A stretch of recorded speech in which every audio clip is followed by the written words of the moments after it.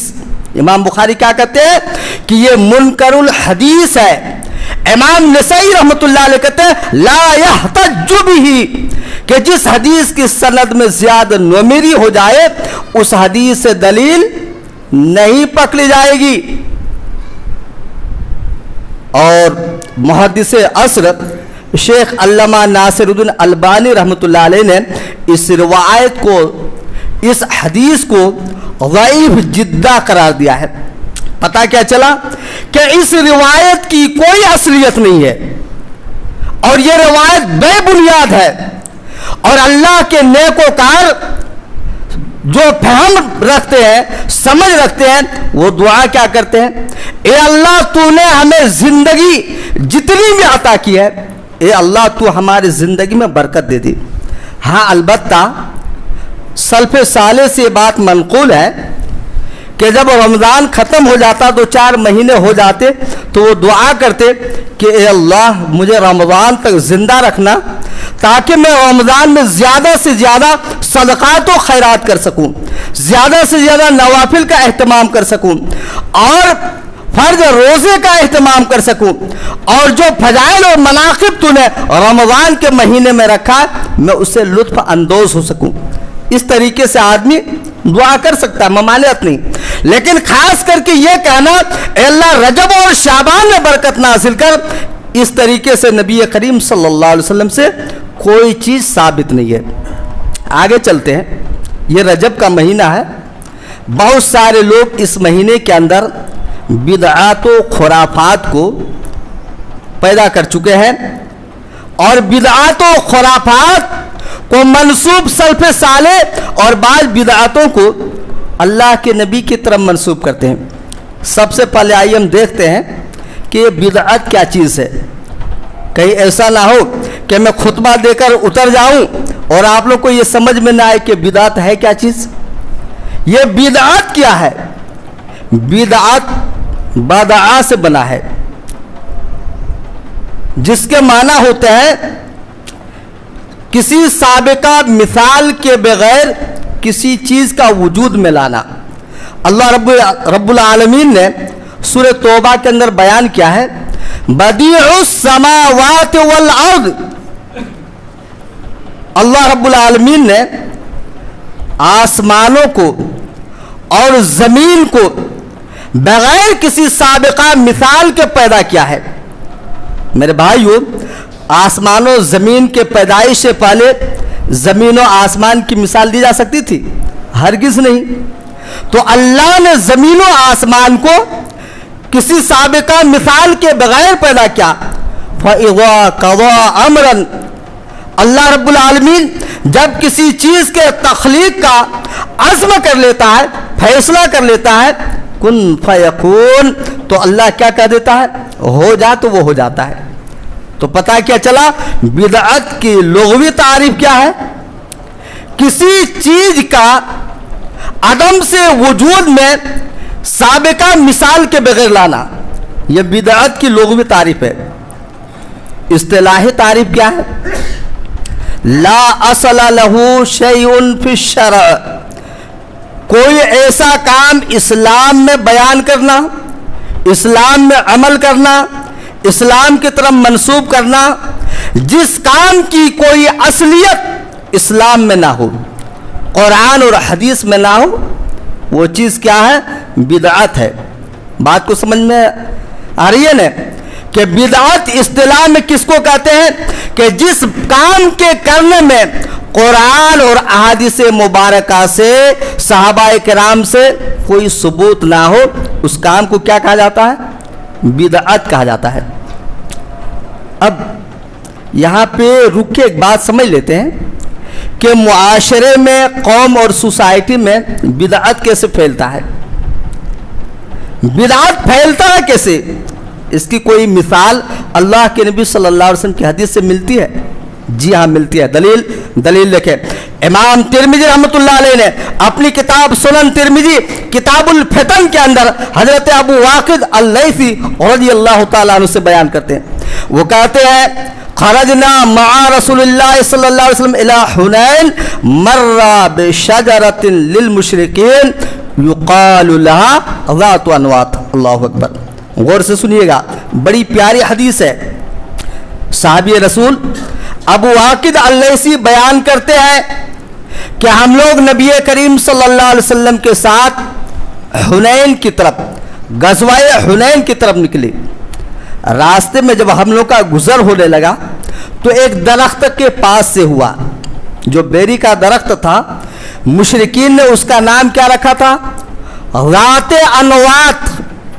حدیث کے الفاظ ہیں یعلقون علیہا اسلحتہم. مشرکین مکہ جب اس درخت کے پاس سے گزرتے تو کیا کرتے؟ تبرکن وہاں پہ ٹھہر جاتے, اس درخت کے نیچے آرام فرماتے اور اپنے ہتھیار وغیرہ کو درخت کی ٹہنیوں میں, شاخوں میں لٹکا دیا کرتے تھے. اعتکاف اس درخت کے پاس کیا کرتے تھے. جب صحابہ کرام نے مشرکوں کا یہ عمل دیکھا تو ان کو بڑا تعجب ہوا اور بڑا اچھا لگا. مشرکوں کا یہ عمل اچھا لگ گیا ان کو. آج کے دور میں ہم کہتے ہیں نا بھائی, ارے فلانے یہ کام کیا بڑا اچھا کام ہے. ہم شریعت کو نہیں دیکھتے, لوگوں کے کام کو دیکھتے ہیں. اسی طریقے سے صحابہ کرام نے کیا کیا؟ مشرکوں کے عمل کو دیکھا اور دیکھنے کے بعد کیا سوال کر بیٹھے؟ یا رسول اللہ اجعل لنا ذات انواط کما لهم ذات انواط.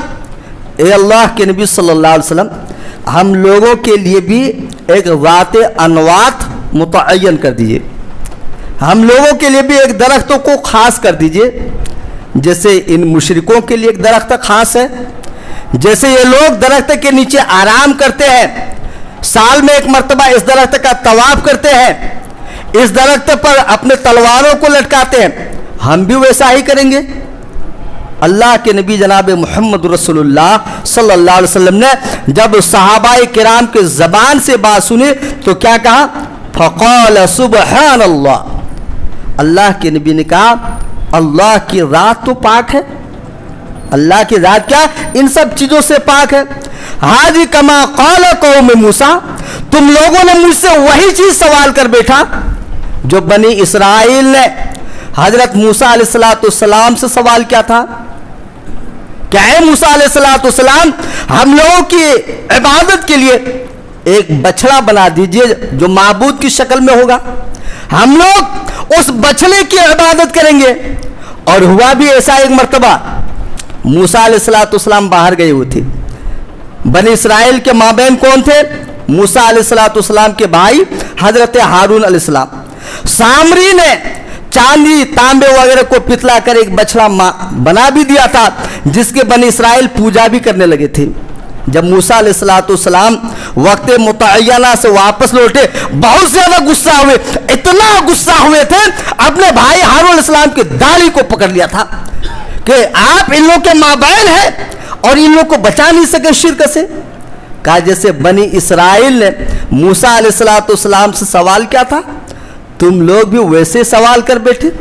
کیوں سوال کیے تھے؟ دوسرے لوگوں کے کفار و ہنود کے دیکھا دیکھی کیا تھا. کیوں سوال کیے تھے؟ اس مسئلے کی تحقیق ابھی صحابہ اکرام کے پاس نہیں تھی.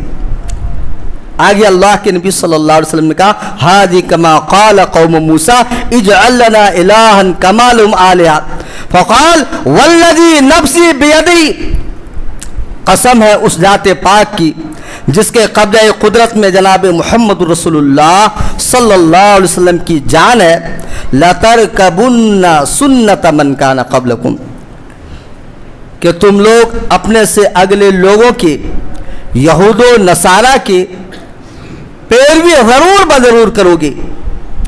میرے بھائیو, آج کے دور میں یہ حدیث بالکل فٹ ہو رہا ہے. آپ دیکھ لیں, مسلمان احکام اسلام کو بھلا بیٹھے ہیں, مسلمان سنتوں سے دور ہوتے جا رہے ہیں, شریعت سے دور ہوتے جا رہے ہیں, اور طرح طرح کے بدعات و خرافات کے اندر مبتلا ہو رہے ہیں۔ حضرت ارباد بن ساریہ رضی اللہ تعالیٰ عنہ کی مشہور روایت ہے، اللہ کے نبی صلی اللہ علیہ وسلم نے ارشاد فرمایا انہ من یعش منکم فسیری اختلافا کثیرا، کہ جو لوگ میرے بعد زندہ رہیں گے وہ سن لیں کہ وہ اپنی حیات ہی میں بہت سارے اختلافات کو دیکھیں گے۔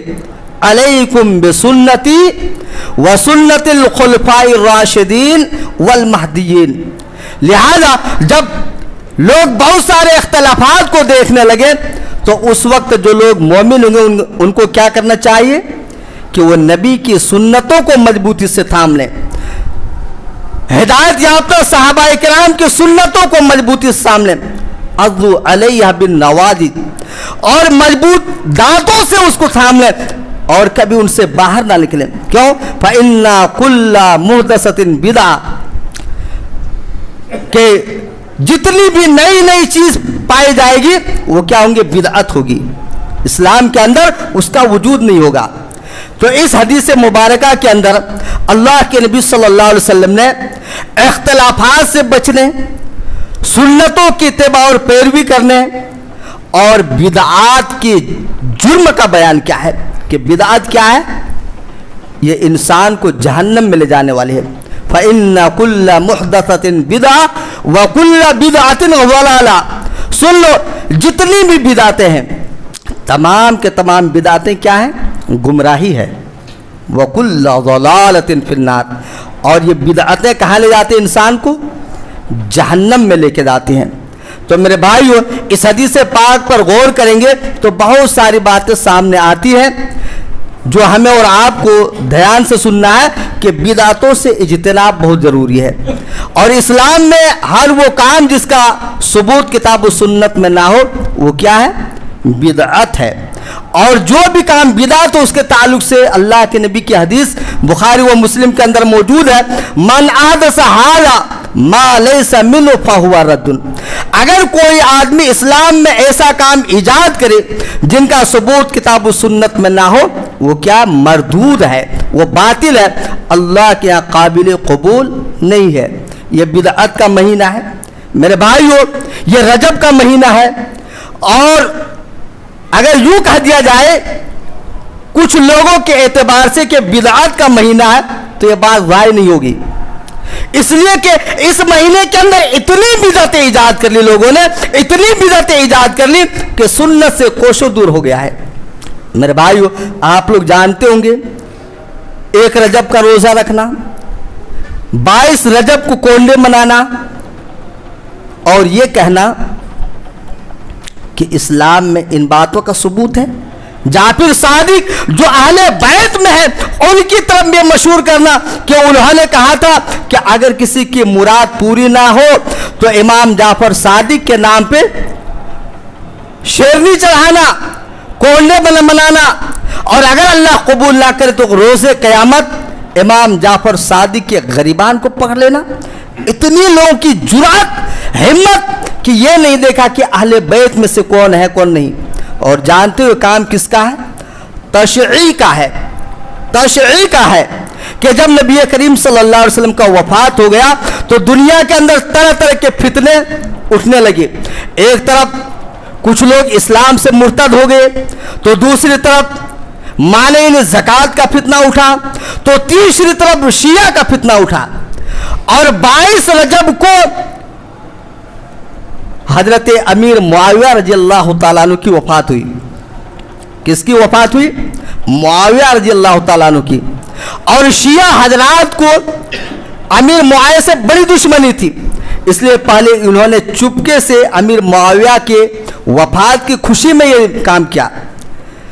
اب آہستہ آہستہ یہ کام فروغ ہوتا گیا، اور مسلمانوں کا ایک فرقہ جو اپنے آپ کو اہل سنت والجماعت کہتے ہیں، بلا تحقیق کے، بلا کسی دلیل کے ان سب کاموں کو اپنے اندر جگہ دے دیا اور اس کام کے اندر لت پت ہو گئے۔ اور آج کے دور میں گلی گلی، کوچے کوچے، جہاں جہاں پر یہ جماعت بسی ہوئی ہے اس کام کو بڑی دھوم دھام کے کرتے ہیں۔ ایسے لوگوں کو تحقیق کرنا چاہیے اور اس